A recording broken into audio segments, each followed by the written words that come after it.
Go and spread the good news to the ends of the earth.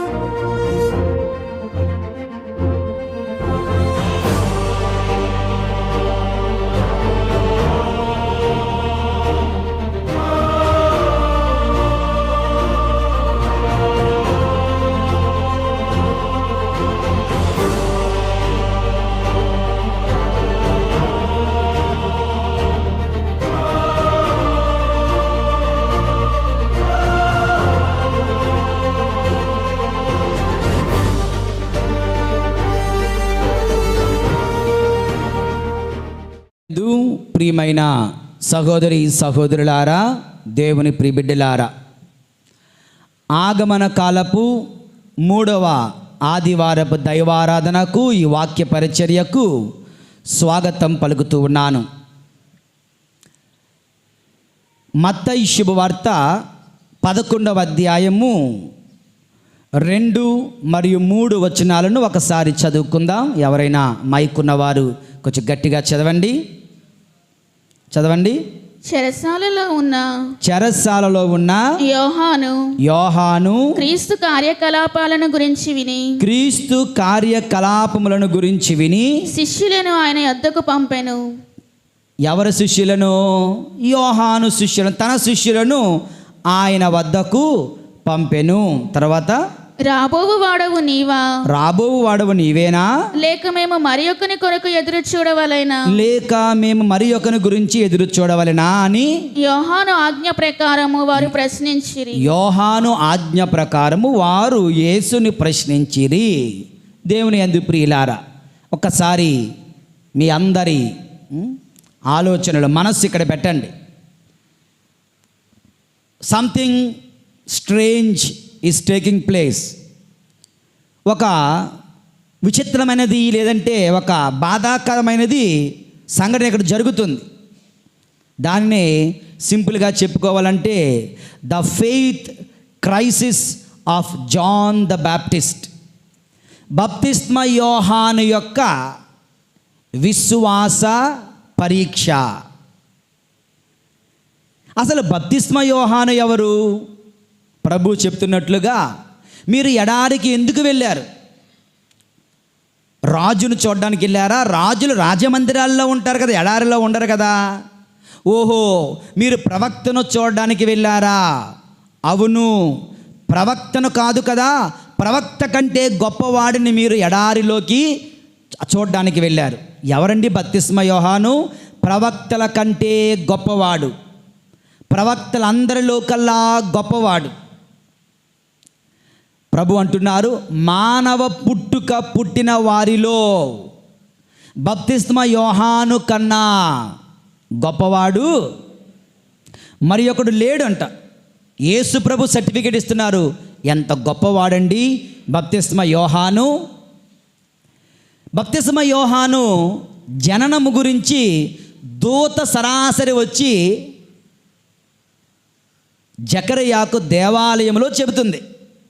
Okay, Christmas వస్తే చాలు కొంతమంది ఏమంటారు, దొంగలనాలా మరి ఏమనాలో తెలియదు కానీ వేషధారులు బయలుదేరుతారు. ఏంటి ఆ వేషధారులు? క్రిస్మస్ పండగ 25 కాదు, క్రిస్మస్ పండగ డిసెంబర్ 25ను కాదు. అదేదో బైబిల్లో ఉందా?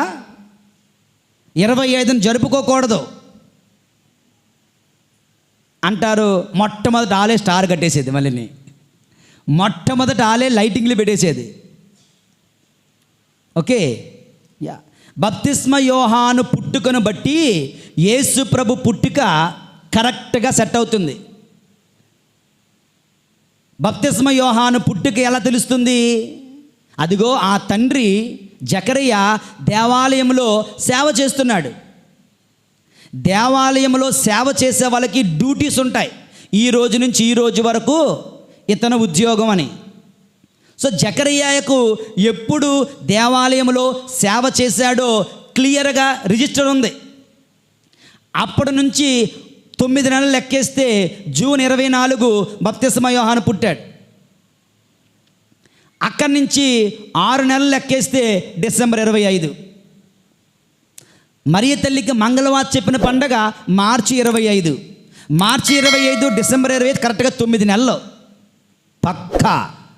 ఎందుకంటే ఎవరైతే ఇలా బోధిస్తారో వాళ్ళు నిన్న కాక మొన్న వచ్చిన వాళ్ళు, ఇలా బోధించే వాళ్ళకు జూయిష్ క్యాలెండర్ తెలియదు, యోధా మతాచారాలు తెలియదు, సగం సగం మిడిమిడి జ్ఞానం. వాళ్ళ వెనకాతలు మీరు పరుగులెత్తకూడదు. సో బప్తిస్మ యోహాను పుట్టుక దేవాలయంలో జకరియా సేవ చేస్తుండగా దేవదూత వచ్చి, నేను గాబ్రియేలును, దేవుని సన్నిధిలో ఉండి సేవ చేయవాడిని, నేను వచ్చి నీకు చెబుతున్నాను, నీ భార్య ఒక బిడ్డను కంటుంది, ఆయనకు నువ్వు యోహానుని పేరు పెట్టాలి, నువ్వు నమ్మలేదు కనుక అప్పటి వరకు నువ్వు మోగవాడవై ఉందువుగాక. ఆడ మోగవాడు అయిపోయాడు కనుక ప్రజలందరికీ తెలిసింది ఇతను దేవుని దర్శనాన్ని పొందాడు అని. అలా చెప్పలేదు, ఆ మోగవాడు అవ్వలేదనుకో, నేను దేవుని దర్శనం పొందానంటే చెప్పేవలేవయ్యా, మాకు దేవుడి దర్శనం ఇచ్చాడులే, ఎవడు నమ్మడగా. దేవుని యందు ప్రియులారా, సో జననము, ఆయన బప్తిస్మ యోహాను జననము దూతచే ఎరిగించబడింది. అంటే బప్తిస్మ యోహాను వరపుత్రుడు, వరానుపుత్రుడు, తల్లి గర్భములోనే దైవ కుమారుని దర్శించగలిగాడు. మరియ తల్లి వందన వచనములు ఎలిజబెత్తమ్మ చెవిని సోకగానే ఎలిజబెత్తమ్మ గర్భమునందలి శిశువు ఆనందముతో గంతులు వేసెను. అంటే తల్లి గర్భములో ఉంటుండగానే ఆ యొక్క బప్తిస్మ యోహాను మరియ తల్లి గర్భములో ఉన్న బిడ్డను, దైవ కుమారుడిని, మెస్సయాను చూడగలిగాడు. కొంతమంది అంటారు ఆ సమయంలోనే ఆయనకి జ్ఞానస్నానం పొందాడు, యేసు ప్రభు ఆయనకి జ్ఞానస్నానం ఇచ్చారు అంటూ కొంతమంది బైబిల్ పండితులు వాక్యాన్ని ఇస్తారు. అందులో తప్పేమీ లేదు, దేవుని యందు నమ్మవచ్చు. ఇక పేరు యోహాను అని పేరు పెట్టగానే ఏమైంది? జకరియా శాపం తొలగిపోయింది. ఏలియా ఆత్మచేత నింపబడిన వాడు బప్తిస్మ యోహాను. కఠోర దీక్ష చేసిన వాడు బప్తిస్మ యోహాను. ఒంటె రోమములు ధరించిన వాడు, మిడతలను భుజించిన వాడు, కొండ తేనెతో దప్పికను తీర్చుకున్నవాడు, ప్రభువు కొరకు మార్గమును సిద్ధము చేసిన వాడు బప్తిస్మ యోహాను. అందరూ మెస్సయా గురించి ప్రవచిస్తే ఈయన మెస్సయాను ప్రజలకు చూపించిన వాడు, ఈయన మెస్సయాకే జ్ఞానస్నానం ఇచ్చినవాడు. అంటారు కదా ఏమని, ప్రభువా నువ్వు నా దగ్గరికి వచ్చి జ్ఞానస్నానం పొందడం ఏంటి, నేను కదా నీ దగ్గర జ్ఞానస్నానం పొందాలి, ఇప్పటికీ ఇది ఇలాగే జరగనిమ్ము, అది తండ్రి చిత్తము అంటారు.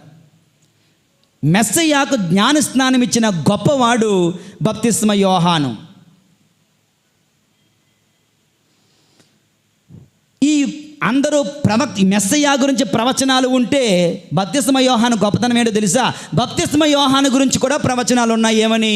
ఇదిగో కుమారా, నీకంటే ముందు నేను నా సేవకుని పంపిస్తాను, ఆయన నీ కొరకు మార్గమును సిద్ధము చేస్తాడు అంటూ బప్తిస్మ యోహాను గురించి ప్రవచనాలు వేల్సాయి. దేవుని యందు ప్రియులారా, అంత గొప్పవాడు, ఎవరికి భయపడనివాడు. ఎలాగంటే పరిసయ్యులతో అంటున్నాడు, ఓరి ఏమన్నాడు? సర్ప సంతానమా, ఎంత ధైర్యం ఉండాలి. పరిసయ్యులతో అధికారులను సరాసరి డైరెక్ట్గా అంటున్నాడు, ఓరి సర్ప సంతానమా, రాబోతున్నటువంటి దేవుని ఘోరమైన శిక్ష నుండి తప్పించుకొని పారిపోమ్మని మిమ్మల్ని హెచ్చరించిన వాడు ఎవడయ్యా అంటూ ఎంత ధైర్యమును వ్యక్తపరిచిన వాడు. హేరోదునే ఖండించిన వాడు, రాజు అయిన తెలిసి కూడా, హేరోదు నీవు నీ తమ్ముడు భార్యతో జీవిస్తున్నావు, ఇది తప్పు అని ఖండించిన వాడు. దేవుని యందు ప్రియమైన సహోదరి సహోదరులారా, ఖండించిన వాడు బప్తిస్మ యోహాను. దేవుని యందు ప్రియులారా, మరి ఎంత గొప్పవాడు కదా బప్తిస్మ యోహాను. ఎంత గొప్పవాడండి. మానవ పుట్టికప్పుడు వాళ్ళందరిలో కల్లా అతన్ని మించిన వాడు మనకు లేడని ప్రభువే ఇచ్చారు కదా. అటువంటి గొప్పవాడైన బప్తిస్మ యోహానికి కూడా విశ్వాసములో ఆటుపోటులు, విశ్వాసములో ఒడుదుడుకులు, విశ్వాసములో కొన్ని ప్రశ్నలుగా మిగిలిపోయాయి. విశ్వాసములో కొన్ని సందేహాలు, అనుమానాలు తలెత్తినటువంటి సమయం ఈరోజు మనము వాక్యముగా ధ్యానిస్తూ ఉన్నాం. దేవుని యందు ప్రియమైన సహోదరి సహోదరులారా, ఎంత గొప్పవాడికైనా జీవితంలో విశ్వాస పరీక్షలు ఎదుర్కొనక తప్పదు. ఓకే, ఎంత గొప్పవాడికైనా జీవితంలో విశ్వాస పరీక్షలు ఎదుర్కొనక తప్పదు. విశ్వాస జీవితంలో ఆటుపోట్లు ఎదుర్కొనక తప్పదు. పరిశుద్ధ పాపు గారికి సైతం ఒక్కొక్కసారి విశ్వాసములో సందేహాలు వస్తాయి, రావచ్చు. ఎందుకంటే మనిషే కనుక. ఎందరో పీఠాధిపతులు సైతం ప్రభుని యందు సందేహాన్ని వ్యక్తపరిచారు. ఎందరో గురువులు దివ్య పూజా బలిలో ఇది నిజంగా యేసు ప్రభు శరీరమేనా అని అనుమానించారు. ఎందరో మఠవాసులు దేవుని యందు అనుమానాన్ని వ్యక్తపరిచారు. ఇంకా సాదాసీదా మనుషులు సామాన్యులకైతే చిన్న చిన్న కష్టాలు ఎదురైతే చాలు, దేవుడు ఉన్నాడా, దేవుడు నిజంగా ఉన్నాడా, దేవుడు నా ప్రార్థన ఆలకిస్తాడా, ఇదంతా నిజమేనా, నేను నమ్మొచ్చా, ముందుకు వెళ్ళగలనా, నేను ఈ సమయాన్ని వృధా చేసుకుంటున్నానా అని అనుమానపడే సందర్భాలు కూడా ఉన్నాయి. దేవుని యందు ప్రియులారా, ఒక ఉదాహరణ చెప్తాను. ఒకానొక ఇంటిలో ఒక తండ్రి ఉన్నాడు. ఏదో ఎక్కడో ఉద్యోగం చేసుకుంటున్నాడు. ఎప్పుడు కూడా ఆదరా బాదరాగా లెగడం, టకటక రెడీ అవ్వడం, డ్యూటీకి వెళ్ళిపోవడం. ఆ పిల్లవాడు రోజు చూస్తున్నాడు ఆ తండ్రిని. గబగబా లెగుస్తాడు, త్వరగా రెడీ అయిపోతాడు, త్వరగా డ్యూటీకి వెళ్ళిపోతాడు. ఓకే, ఒక్కోసారి తింటాడు, ఒక్కోసారి తినడు టిఫిను. కనుక ప్రార్థన చేయడానికి అవకాశమే లేదు, చాలా తక్కువ సమయం అనుమతించదు. కానీ ఒకరోజు ఆ తండ్రి ఉదయాన్నే లేచి బోల్డంత టైం ఉంది, జాగ్రత్తగా నిదానంగా రెడీ అయ్యాడు, ఇంకా టైం ఉంది. సో ఉదయకాల ప్రార్థనలు చదువుకున్నాడు, బైబిల్ చదువుకున్నాడు, ఒక అరగంట సేపు ప్రార్థన చేసుకున్నాడు. కొడుకు చూశాడు, ఏంటి రోజు ప్రార్థన చేయడుగా, ఈరోజు ప్రార్థన చేస్తున్నాడే మా నాన్న అనుకున్నాడు. ఇక ఆ తండ్రి బయటికి వెళ్ళాడట. బయటికి టాప్ అని ఒక యాక్సిడెంట్ జరిగింది. ఓకే, ఆయనేమో హాస్పిటల్లో ఉన్నాడు, అంతా ఓకే, రెడీ అవుతున్నారు. సమస్య ఎక్కడ వచ్చిందంటే, ఈ చిన్న పిల్లవాడు ఉన్నాడు చూడండి, వాడు పిల్లలు చాలా సూటిగా ప్రశ్నిస్తారు కదా, చాలా క్లిష్టమైన ప్రశ్నలు వేస్తుంటారు. వాళ్ళ యొక్క అమ్మమ్మ దగ్గరకో నానమ్మ దగ్గరకో తాత దగ్గరికి వెళ్ళి అడుగుతున్నాడు, తాతగారు నాకు డౌటు, ఏంటి, డాడీ రోజు సరిగ్గా ప్రార్థన చేయడు, సరిగ్గా టిఫిన్ చేయడు, త్వరగా వెళ్ళిపోతాడు. ప్రార్థన చేయకుండా వెళ్ళినప్పుడు హాయిగా డ్యూటీకి వెళ్ళాడు, హాయిగా ఇంటికి వచ్చాడు. మరి ఈరోజు అరగంట కన్నా ఎక్కువసేపు ప్రార్థన చేసాడు కదా, బైబిల్ చదివాడు కదా, మరి డ్యూటీకి వెళ్ళినాడు, ఎందుకు యాక్సిడెంట్ అయింది, దేవుడు ఉన్నాడా అంటే ఏం చెప్తాం? దేవుని యందు ప్రియమైన సహోదరి సహోదరులారా, ఇటువంటి సంఘటనలు సందర్భాలు మనందరి జీవితాల్లో తరచుగా తలెత్తుతూ ఉంటాయి. ఒక్కొక్కసారి మనకు తెలుసు, ఒక వ్యక్తి అక్రమ సంబంధంలో ఉంటాడు, వాడు ఆరోగ్యంగానే ఉంటాడు. మరొక వ్యక్తి గుట్టుగా చక్కగా భార్యతో కుటుంబంతో చక్కగా జీవిస్తున్నాడు, వాడికి జబ్బులు వచ్చి పడతాయి. ఏమనిపిస్తుంది? దేవుని యందు ప్రియులారా, ఒకడు అబద్ధాలు ఆడతాడు, ఒకడు మోసం చేస్తాడు, వాడు హాయిగానే తిరుగుతున్నాడు. అరే నువ్వు అబద్ధాలు ఆడటం లేదు, నువ్వు ఎవరికి మాయ చేయడం లేదు, మోసం చేయడం లేదు, సాధ్యమైతే మంచి చేస్తున్నావు, ప్రార్థనకి వెళ్తున్నావు, పూజలో పాలు పంచుకుంటున్నావు, వాక్యం చదువుతున్నావు, జపమాలు చెప్తున్నావు, నీకు మోకాలు నొప్పులు, నీకు నడువు నొప్పి, నీకు మరొక అనారోగ్యం, నీ మనసు నిన్ను ప్రశ్నించడం లేదా? దేవుడు ఎక్కడా? దేవుడు ఉన్నాడా? దేవుని యందు ప్రియులారా, ఇది ఎవరిని విడిచిపెట్టలేదు. విశ్వాసములో అబ్రహాముకు సైతం ఎలా 70 సంవత్సరాల వయసులో పిలుపు వచ్చింది, 20 సంవత్సరాలు దేవుడు మళ్ళీ కనిపించలే. మళ్ళీ 90 సంవత్సరాలకు చిన్న పిలుపు వచ్చింది, మరలా 10 సంవత్సరాలు దేవుడు కనిపించలే. మళ్ళీ 100 సంవత్సరాలకు దేవుడు వచ్చాడు, నీకు బిడ్డనిస్తాను అంటున్నాడు. ఎన్ని విశ్వాస పరీక్షలు అబ్రహాము పొందుకున్నాడు. యోబు ఎన్ని పుణ్యకార్యాలు చేశాడో అంత నష్టపోయాడు. ఎంత విశ్వాస పరీక్షను యోబు ఎదుర్కొన్నాడు. ఎందరో ప్రవక్తలు ప్రభు కొరకు జీవించారు, ప్రభు మార్గము, ప్రభు మాటనే ప్రభు చెప్పమన్నదే చెప్పారు కనుక వాళ్ళని కట్టి నూతులో వేశారు. ఎవరన్నా నూతులో వేశారు? ఇర్మియాని.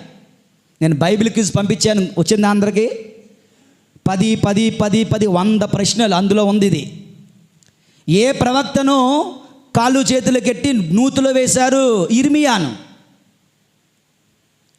దేవుని మాటను ప్రవచించాడు కనుక కాళ్ళు చేతులు కట్టి వేశారట. చెరసాలలో పెట్టించారు అనేక మందిని. దేవుని కొరకు జీవిస్తే,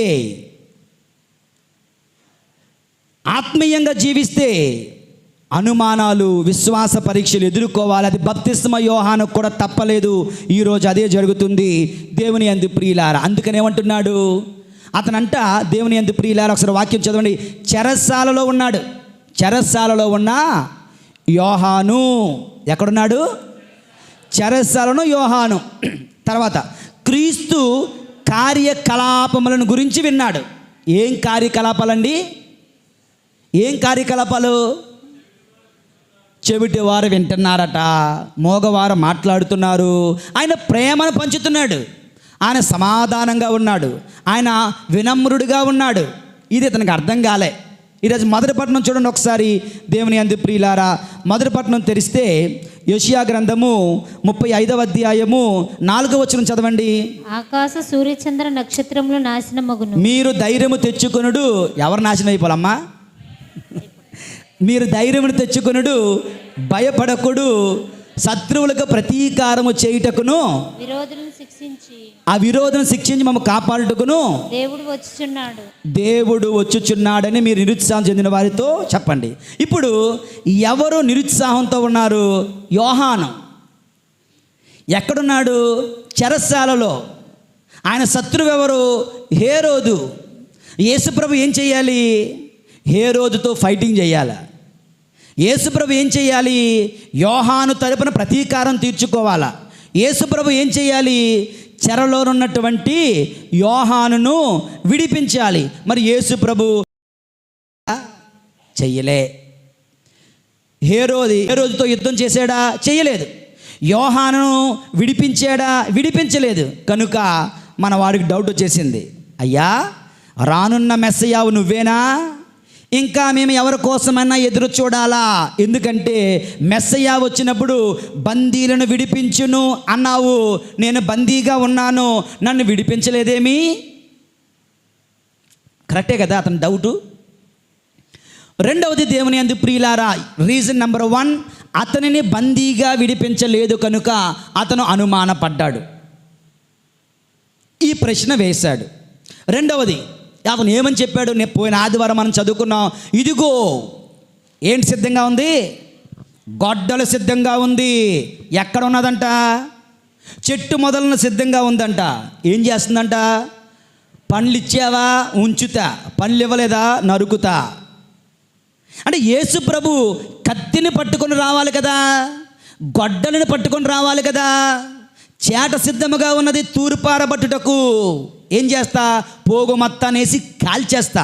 అగ్నితో రావాలి అంటే జడ్జిమెంట్. దుష్ట శిక్షణ, శిష్ట రక్షణ. ఈ మెస్సయ్య, ఈ యేసు ప్రభు చేస్తాడు, చెయ్యాలి అని ఎదురు చూస్తున్నాడు. దుష్టులను శిక్షించడం లేదు కదా, ఆ దుష్టులనే ప్రేమిస్తున్నాడు. హలో, ఉన్నారా అక్కడ?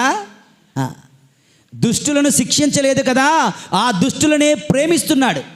ఆ దుష్టులనే నేను మీకోసం వచ్చానంటున్నాడు, పాపాత్ములను. దేవుని యందు ప్రియులారా, కనుక ఆయన చేటేది? ఆయన గొడ్డలేది?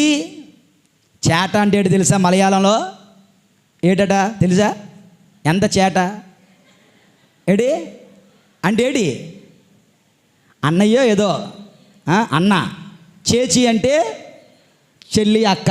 ఓకే, అక్క అనుకోండి చేచి అంటే. చేట అంటే అన్న. ఇక్కడ ఆ చేట కాదు, మలయాళం తెలుగులో చేట. ఓకే, దేవుని యందు ప్రియులారా, ఆ చేట ఏది తూర్పారబట్టుటకు, ఆ గొడ్డలేది నరికేయడానికి, ఆ అగ్ని ఏది కాల్చేయడానికి అంటే ఈయన భారం వచ్చి అలసి ఉన్న వారులారా నా యొద్దకు రండి అంటున్నాడు. మన వాడికి బప్తిస్మ యోహానుకి అంత తికమగా అయిపోతున్నాడు. మరొక డౌటు, అందుకే రానున్నవాడు నువ్వేనా అయ్యా, ఇంకో కోసం ఎదురు చూడాలా అని అడుగుతున్నాడు దేవుని యందు ప్రియులారా. రీజన్ నెంబర్ 3, మరొక కారణం ఏంటంటే, మనము భారతీయులు ఏ విధముగా అయితే బ్రిటిష్ వాళ్ళ క్రింద బానిస బ్రతుకులు బతికామో ఒక 70 సంవత్సరాల క్రితం, సుమారు 500 సంవత్సరాల పాటు ఈ యూదులు, ఈ బప్తిస్మ యోహాను, యేసు ప్రభు, ఆ పరిసయ్యులు, ఆ సద్దూకయ్యులు కూడా ఎవరిపై ఉన్నారంట, ఎవరి క్రింద ఉన్నారంట? రోమీయుల అధికారంలో ఉన్నారు. అంటే వీళ్ళ రాజు లేడు దావీదులాగా, వీళ్ళకంటూ రాజు లేడు ఆ సౌలులాగా, సొలొమోనులాగా. వీళ్ళొచ్చిని మరొకడు పరిపాలిస్తున్నాడు. రోమీయులు పరిపాలిస్తున్నారు వీళ్ళని, పిలాతు, ఇంకా చక్రవర్తులు. కనుక ఇతనేమనుకున్నాడు, మెస్సయ్య వచ్చినప్పుడు మాకు ఈ బానిస బ్రతుకు తీసేస్తాడు, రోమీయులను తరిమి కొడతాడు, బ్రిటిష్ వాళ్ళు తరిమి కొట్టినట్లుగా.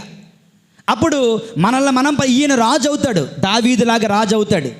దావీదు ఏ విధంగా అందరికీ రాజుగా నుండి యుద్ధాలు చేసి పరిపాలించాడో, ఈ దావీదు కుమారుడు కూడా రాజుగా అవుతాడు అనుకున్నాడేమో బప్తిస్మ యోహాను. దేవుని యందు ప్రియులారా, ఇతనేమో అలా చేయడం లేదు. ఇతను పొలిటికల్ ఫ్రీడమ్ తేవడం లేదు, స్పిరిచువల్ ఫ్రీడమ్ తెస్తున్నాడు. పొలిటికల్ యుద్ధాలు చేయడం లేదు, స్పిరిచువల్ యుద్ధాలు చేస్తున్నాడు. కనుక మన వాడికి డౌట్ వచ్చేసింది, నిజంగా నువ్వేనా, ఇంకొకరి కోసం ఎదురు చూడాలా? రీజన్ నెంబర్ 4, మరొక కారణం ఎందుకు అనుమానించాడు, ఎందుకు ప్రశ్నించాడు అంటే, దేవుని యందు ప్రియులారా, యేసు ప్రభు చేస్తున్న కార్యాలు మంచి ఆయన కార్యకలాపముల గురించి విని, ఏంటి ఆ కార్యకలాపాలు? Loving acts of the spirit, not the judgemental acts of the spirit. Okay, శిక్షించే, దండించే మార్గాలు కాదు, ప్రేమించే, దయచూపే, క్షమించే, స్వస్థపరిచే, ఆదరించే, ఓదార్చే మంచి కార్యాలతో ప్రభుస్తున్నాడు. ఇతనేమో శిక్షించే, దండించే కార్యాలు చేస్తాడు మెస్సయ్య అనుకున్నారు దేవుని యందు ప్రియులారా. అందుకని బహుశా ఈ యొక్క బప్తిస్మ యోహాను ఈ విధంగా పంపించి ఉండవచ్చు అంటూ వేదాంత పండితులు తెలియచేస్తూ ఉన్నారు దేవుని యందు ప్రియులారా. ఇంకొక మంచి రీజన్ ఒకటి ఉంది, ఏంటంటే, నిజానికి యోహాను చెరసాలలోకి వెళ్ళిన తర్వాత యేసు ప్రభు తన కార్యక్రమాలు చేస్తున్నాడు కదా. ఇక్కడ కొంతమంది శిష్యులు ఉన్నారు, యోహాను శిష్యులు. ఎన్నోసార్లు యోహాను వాళ్ళకి చెప్పాడంట, అరే నన్ను వచ్చి వెళ్ళండిరా, ఎక్కడికి?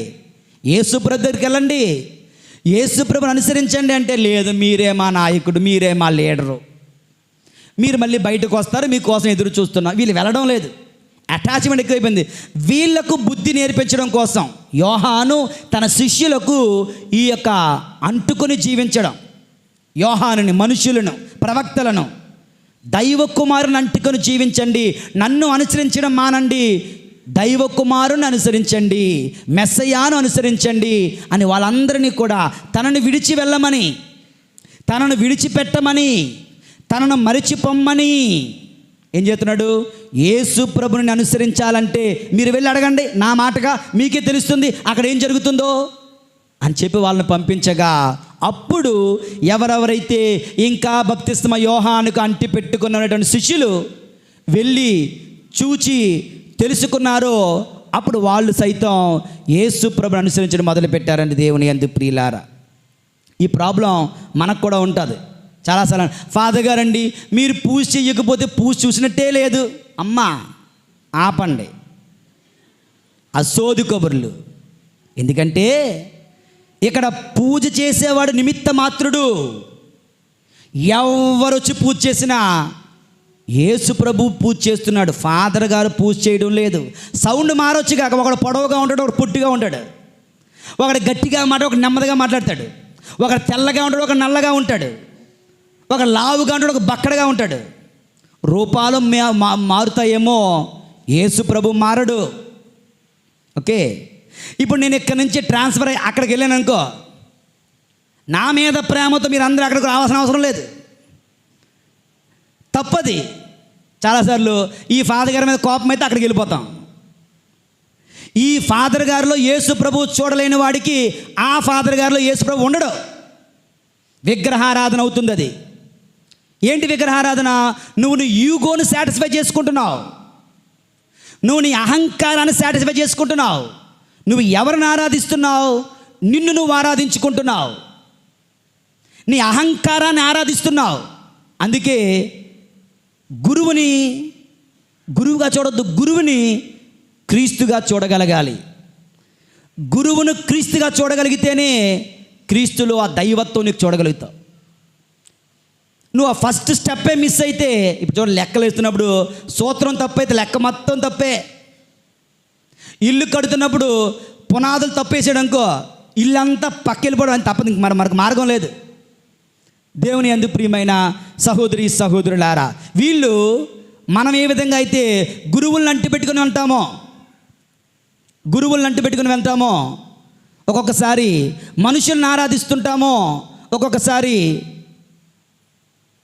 ఎన్ని ముఖస్థుతులు. In the heart of heart ఒక 10 రూపాయలు ఈడు వాడికి ఇవ్వడు, వాడు వీడికి ఇవ్వడు. కష్టం వస్తే ఎవడు ఒక రూపాయి ఇవ్వడు. పెదాల మీదే పప్పలుండేస్తారు, పెదాలతో పప్పలుండేయడం. గుండె లోతుల్లో ప్రేమ ఉండదు, కష్టం వస్తే ఆదుకోవడం ఉండదు. ముఖస్థుతులు, జస్ట్ ముఖస్థుతులు, ఫ్లాటరింగ్. వీళ్ళంతే యోహాను శిష్యులు.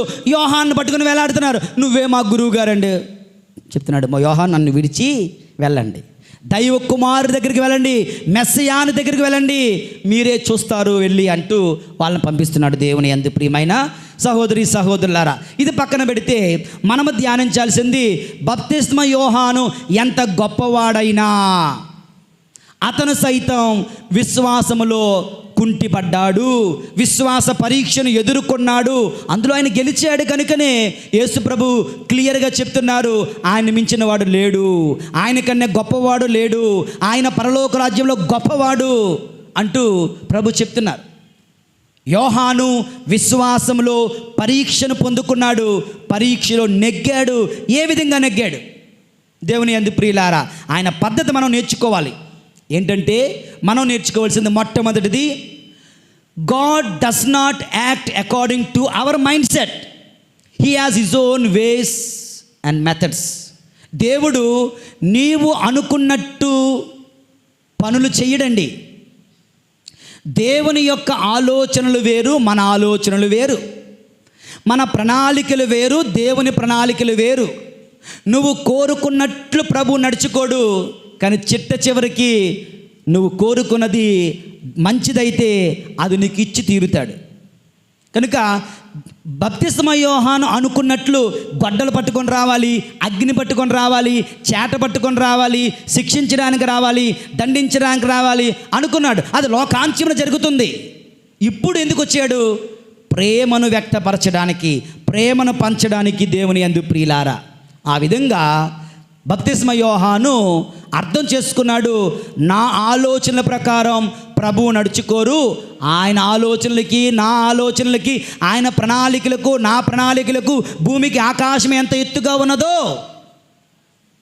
అంత ఉన్నతముగా ఆయన ఆలోచనలు ఉంటాయని అర్థం చేసుకున్నాడు. మనం కూడా నువ్వు అనుకున్నది జరగలేదు, నువ్వు అనుకున్నది అవ్వలేదు, దేవుడేనా, దేవుడు ఉన్నాడా అని ఆలోచించాల్సిన అవసరం లేదు. Surrender your self, surrender to the lord. If it is your will, you will grant me. If it is not your will, I shall not want. నాకొద్దు, నీ చిత్తము కానిచో నాకొద్దు, నేను అడుగుతున్నా నాకు ఇవ్వద్దు. ఎందుకంటే అది నీ చిత్తము కాదు కనుక అంటూ దేవుని ప్రణాళికలకు మనల్ని మనం సమర్పించుకోవడం నేర్చుకోవాలి. How to face crisis in faith.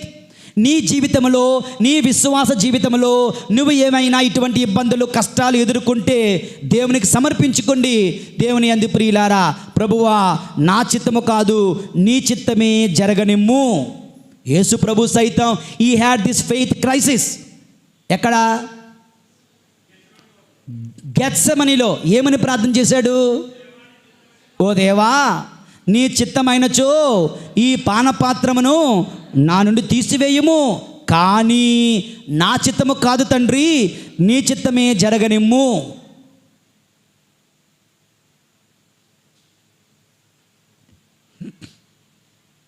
దేవుని చిత్తమునకు లోబడి జీవించడం. లెసన్ నెంబర్ 2, ఈ బప్తిస్మ యోహాను ఫెయిత్ క్రైసిస్లో మనము నేర్చుకుంటున్నది దేవుని యందు ప్రియులారా, యేసుప్రభు నువ్వేనా రానున్న వాడివి అని అడిగినప్పుడు యేసుప్రభుని యేసుప్రభు అవును నేనే అన్నాడా? చిచ్చి నేను కాదు అన్నాడా? He did not say yes or he did not say no. దానికి బదులుగా ప్రభు ఇస్తున్నటువంటి సమాధానం ఏమిటి? దేవుని యందు ప్రియమైన సహోదరి సహోదరులారా, చదవండి 4వ వచనం. వారితో యేసు ఏమంటున్నాడు? వారితో యేసు పోయి మీరు వినుచున్న దానిని, చూచుచున్న దానిని యోహానుకు తెలుపుడు. యోహానుకు చెప్పండి. గ్రుడ్డివారు దృష్టిని పొందుచున్నారు, కుంటివారు నడుచుచున్నారు, కుష్ఠరోగులు శుద్ధులగుచున్నారు, చెవిటివారు వినుచున్నారు, మృతులు పునరుత్థానులగుచున్నారు, పేదలకు సువార్త ప్రకటింపబడుచున్నది. దేవుని యందు ప్రియులు, ఇవి జరుగుతున్నాయి. ఇప్పుడు నువ్వే చూసుకో, నేనే మెస్సయానా కాదా? దేవుని యందు ప్రియులారా, వర్డ్స్, యాక్షన్స్ స్పీక్ లౌడర్ దాన్ వర్డ్స్.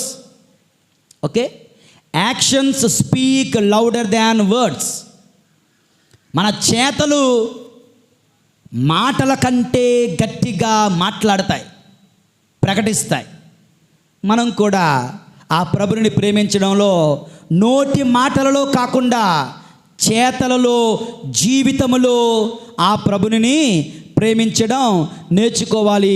దేవుని యందు ప్రియమైన సహోదరి సహోదరులారా, యేసు ప్రభు అవును అని చెప్పడం లేదు, నేనే అని చెప్పడం లేదు. ఆయన అంటున్నాడు, నా చేతలే, నా కార్యములే, నా పనులే మీకు తెలియచేస్తున్నాయి, మీరే నిర్ణయించుకోండి అంటున్నా. మనం కూడా నోటి మాటలలో కాకుండా మన చేతలలో ఆ ప్రభుని ప్రేమించడానికి ప్రయత్నం చేయాలి. దేవుని యందు ప్రియమైన సహోదరి సహోదరులారా, ఇక మూడవ lesson, how John the Baptist surrendered. అతనికి ఫెయిత్ క్రైస్ట్ వచ్చినప్పుడు ఇతను కాదేమో, ఇంకొకటి కోసం వెళ్ళిపోదాం అని వదిలేసి వెళ్ళిపోయాడా? He had a doubt, therefore he is ready to clarify that doubt. దేవుని యందు ప్రియులారా, బప్తిస్మ యోహాను తనకున్నటువంటి అనుమానమును వ్యక్తపరుస్తున్నాడు, ప్రభుని ముందు ఉంచుతున్నాడు, ప్రభుని అడుగుతున్నాడు. ప్రశ్నించండి, తప్పులేదు. ప్రభువా నీ చిత్తం ఏమిటి? నాకు తెలియడం లేదు, నాకు అర్థం అవడం లేదు, నాకు తెలియచేయి. అంతేగాని ఆహా ఈ దేవుడు మన దేవుడు కాదు, ఈ జెండా దించి ఇంకో జెండా ఎత్తేద్దాం, ఈ గుడి మార్చేసి ఇంకో గుడికి వెళ్ళిపోదాం, ఈ సంఘాన్ని తీసి ఇంకో సంఘానికి వెళ్ళిపోదాం, ఈ మతం మానేసి ఇంకో మతానికి వెళ్ళిపోదాం. బప్తిస్మ యోహాను ఆ విధంగా చేయలేదు. దేవుని యందు ప్రియులారా, నిజానికి బప్తిస్మ యోహాను did not understand Jesus completely, but still he believed. అంతే కదా, పూర్తిగా అర్థం చేసుకోలేదు. బప్తిస్మ యోహాను కూడా అర్థం కాలే. అయినప్పటికీ బప్తిస్మ యోహాను యేసు ప్రభుని నమ్మాడు. మనం కూడా దైవ కార్యాలు, దేవుని గురించి పూర్తిగా అర్థం కాకపోవచ్చు గాక, అయినప్పటికీ కూడా ఆ ప్రభుని యందు విశ్వాసం ఉంచగలగాలి. దేవుని యందు ప్రియులారా, కష్టాలు వచ్చినప్పుడు, బాధలు కలిగినప్పుడు దేవుణ్ణి విడిచిపెట్టి వెళ్ళిపోయే వ్యక్తులుగా ఉండకూడదు.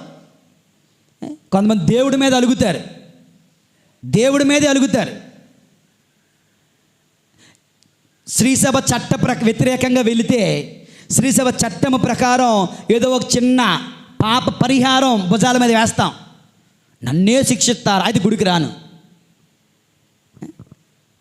అంటే ఏంటి?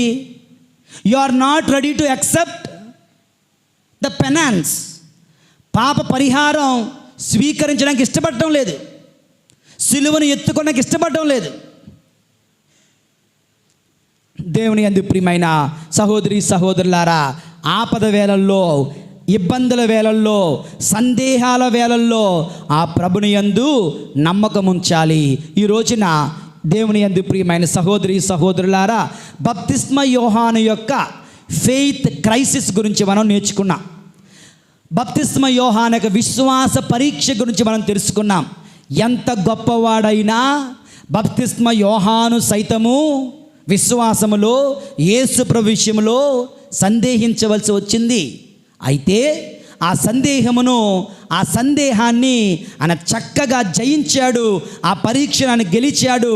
ఎలాగండి అంటే, మొట్టమొదటిగా నా చిత్తము కాదు నీ చిత్తమేందుకు, నీ ఆలోచనలు నా ఆలోచన ప్రకారం వెళ్ళొద్దు అంటున్నాడు. రెండవది, ఆ యేసు ప్రభు మాటల కన్నా యేసు ప్రభు చేతలే ప్రకటిస్తూ ఉన్నాయి. ఆయన ఎవరు? ఆయనే మెస్సయ్య అని. దేవుని యందు ప్రియమైన సహోదరి సహోదరులారా, అనుమాన వేళల్లో, పరీక్ష వేళల్లో, సందేహములో, శోధనల్లో కంప్లీట్గా నీకు అర్థం కాకపోయినా ఆ ప్రభుని యందు విశ్వాసమును, నమ్మకమును వ్యక్తపరిచే వ్యక్తిగా నువ్వు మారాలి అంటూ ప్రభు ఈ రోజున మనకు తెలియచేస్తూ ఉన్నారు. దేవుని యందు ప్రియమైన సహోదరి సహోదరులారా, ఒక్క వాక్యం మనం ధ్యానించుకొని ముగిస్తాం. మత్తయి శుభవార్త 11వ అధ్యాయం 6వ వచనం చదవండి. నన్ను ఆటంకముగా భావింపనివాడు ధన్యుడు. దేవుని యందు ప్రియులారా, యేసు ప్రభుని ఆటంకముగా భావింపకుండా ఉంటే నీవు ధన్యుడవు. చాలాసార్లు అక్కడ ఏం జరిగిందో చెప్తున్నాను. యేసు ప్రభు అద్భుతాలను వారు నమ్మడానికి ఇష్టపడలే. యేసు ప్రభు మరణము ద్వారా రక్షణ వస్తుందంటే వాళ్ళకి అర్థం కాలే. యేసు ప్రభు రక్తం చిందించడం ఏంటి, నా పాపాలు పోవడం ఏంటి, వాళ్ళకి అర్థం కాలే. యేసు ప్రభు పుట్టుక, దేవుడు మనిషిగా పుట్టడం ఏంటి, అర్థం కాలే.